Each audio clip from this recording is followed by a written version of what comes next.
Tuesdays and Thursdays dedicated to Namibian rural hustlers. And as I told you earlier on this morning, we are with a woman who's leading the pack in mining. Zenzi Awases is a geologist with 12 years of experience in diamond exploration and mining. She started her career as a graduate geologist at NAMDEB Diamond Corporation in 2005 and has continued to make her mark in the mining since then. She holds a BTech degree in geology from the Tshwane University of Technology, a B-Science Honours degree in geology from the University of Stellenbosch, and a postgraduate diploma in business management and administration from the University of Stellenbosch Business School.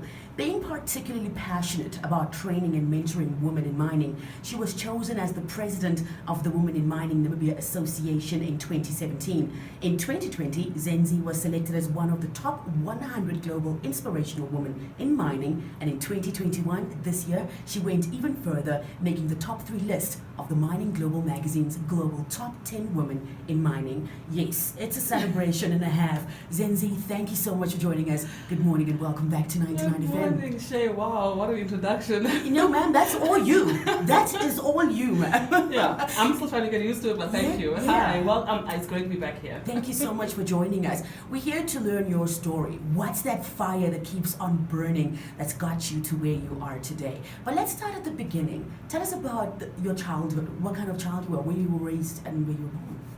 So I always tell the story that I was raised kind of all over Namibia. I was born in Ochivarongo. OTT? OTT, yes, Orgotoveni. Then grew up in a small mining town, Arandas. Came up to Windhoek when I was, what's that grade? I don't know, standard 1, what's that? Yeah, and then, spent most of my primary and high school here, and then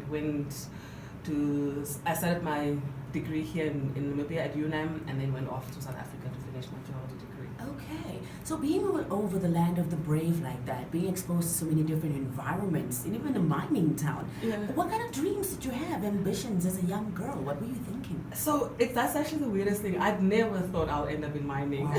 Wow. Okay. Actually never, even growing up in Arandas. I think I only saw the mine when I grew up. On a mine tour when I was studying, actually. I don't think I was there as a child. But my dream has always been to become a lawyer. Wow. Like, I was there watching LA Law, just to give an indication how old I am. LA Law and those programs, and I was determined, you know. I think there was a movie when I was in high school called, I think it was somebody, it was a movie about Julia Roberts was in it. Erin Brockovich. That one. That's I right. was that girl one day, you know. So I was determined. Yes. So. Oh yes, our very own. Yeah, that was my dream. I was Erin Brockovich big, and it was a true story. I think so. I read her whole thing. Yes. And Yes. Did you have a side hustle? Was there a Zula on the side just to get by? So or just to get by. You know, when I graduated and geology, and I was sent off to Rangiemund, NAMDEB. So my first project was in the field. So I was in Bougainville, which is like literally a desert, where I was with 20 men. I was the only female with 20 men there. So I would be on site from Monday to Friday, and I'll come home on Saturday and Sunday. And then to keep myself busy, I thought, you know what, let me cook. So I would literally start selling, they called plates, a meal a day kind of thing. Yes, yeah. Because the town has got a lot of single men, or they've got and then I think it was like a local mess, it was like a big dining hall. So people were complaining about the food. So I would then cook, because I love cooking. So on Sundays I would usually cook. So over there I'm like, you know what, you're gonna start paying me for this. Yeah.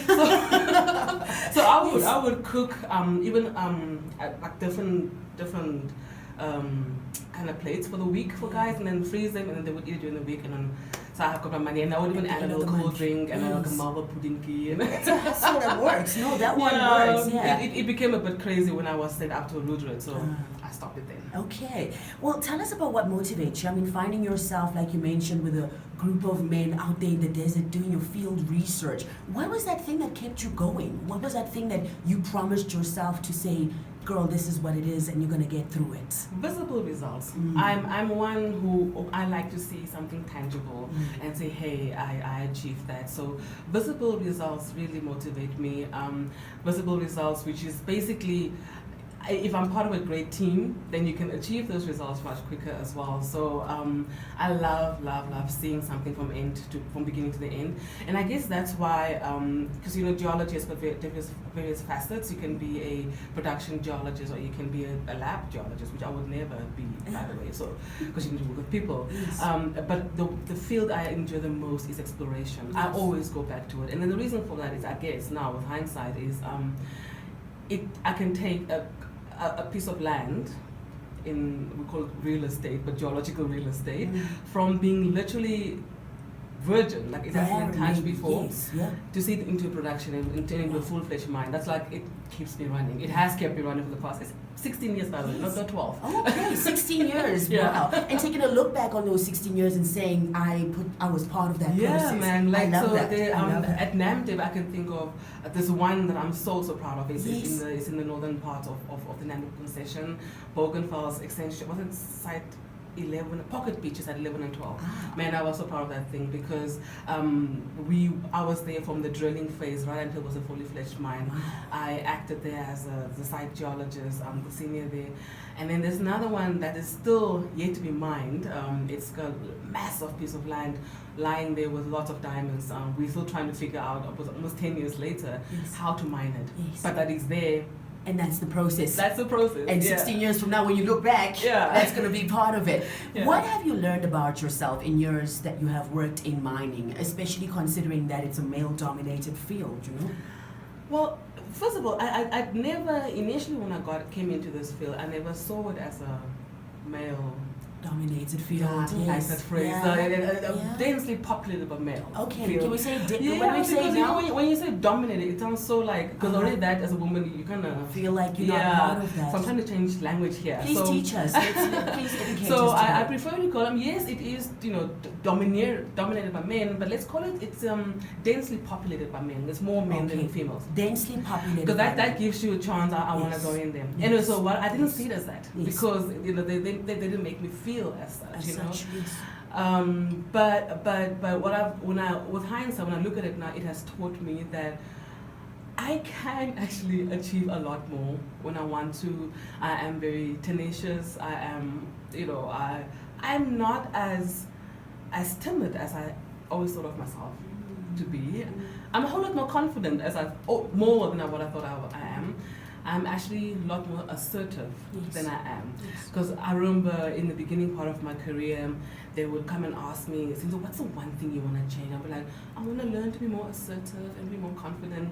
But I want to look like, hey, you actually are assertive. You are confident. I mean, how else would you have survived this long? Absolutely.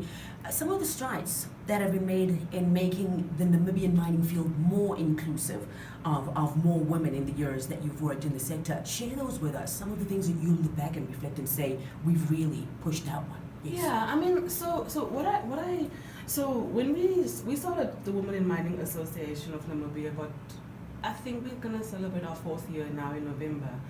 And first of all, the fact that we're only 4 years old and have achieved so much in 4 years is something big. The strides that we're making is the fact that the Chamber of Mines of Namibia is actually looking at us and say, hey, you girls are up to something, how can we, that for me, it's one of the things I'm like, yay, I'm so happy about that.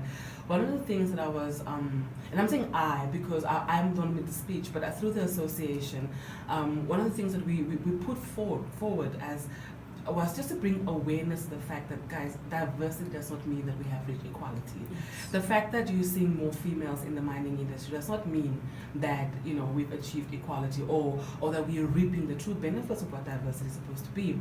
So they would ask them, but what are you complaining about, Zenzi? 50%, some mines have got, and I would say, guys, the mere fact that, and I know I'm always hammer on this, but this is the truth.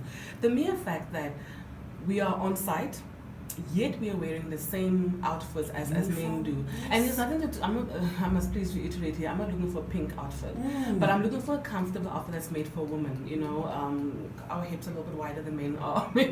Our feet are a little bit smaller. And I will then bring in, because I've learned also that with men, you need to speak dollars and cents, and you need to speak stuff like this tangible. So I would say the purpose of PPE, protective personal protective equipment is for safety. So now I'll be wearing a size 10 boot instead of a size 8 because it's inside or size whatever. Then I'm wearing a clown boot, which means I'm uncomfortable, so I can trip and fall. Exactly. So safety at the end of the Do you day, understand? because it's very easy for the clothes to get exactly. caught. Or I'll have a very big overall that will get stuck in something. So when you start speaking, and then you because men are visual beings, so when you start showing them that, they start painting the picture. And now quite a few minds have started ordering female PPE. I think the next step is for us to produce our own PPE or manufacture our own PPE in Namibia, or design some, which is part of what we are doing in the pipeline. But that for me is like showing we are a bit more inclusive. Yeah, no, I like that. It made me want to get one myself. You're very passionate about mentoring, mentorship, and what would you say is one of the most significant benefits of mentorship for young professionals? Man, I think it is so key. And mentorship doesn't have to be in a formal setup. You can also just find somebody who's been there before you and just say, how did you do it? Because we don't want to reinvent the wheel, first of all, but because these people have done it before.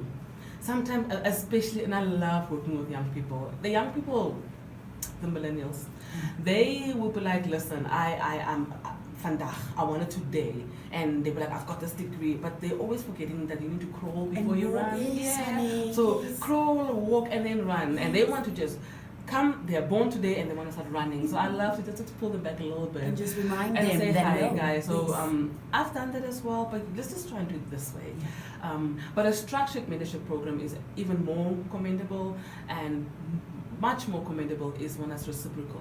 Because much as I'm learning or I'm teaching you something or I'm showing you something, I can learn from you as well. And that's the beautiful thing about the various generational gaps. So I love learning from the millennials as much as they learn from me as well. Yeah, it's a beautiful space to be in. Finally, let's wrap it up. What are some of your hopes for the future of Namibia? So for Namibia, I really hope that and it's an attainable one. I'm really hoping that we can reap the true benefits of diversity and inclusion. We've just been ranked, I read an article the other day by UN, that we have achieved SDG 5, which basically just talks about diversity, which is great because you look at our parliament, you look at our banking sector, you look at everything else. So we are kind of getting the numbers right. But I think when we start putting in inclusion and start dealing with stuff like unconscious bias, we will become that prosperous country that my father has fought for, and all those. So I think, and it's not far from it. The fact that we are actively pursuing it, it's that we can attain it, and I think we can really become that beautiful, prosperous country that we all hope for it to be. Together even. Yes. Thank you very much. Zenzi, thank you so much for being in that space and for pulling and leading the pack for women in mining, and for explaining to the guys when you sit around the table, speaking their language, just to help us all understand what the actual deal is. Thank you for even putting time and effort into that, and congratulations on all those appointments that are coming up. We look forward to your success in future. Thank you very much. Yes. As the voice of Zenzi Awases, a geologist with 16 years of experience in diamond exploration and mining. She's talking about diversifying. She's talking about everybody coming to the table. She's talking about not pink, the original, but at least in our size. You need to head on over to social media in case you missed this interview and catch up on our platforms at 99FM_NAM.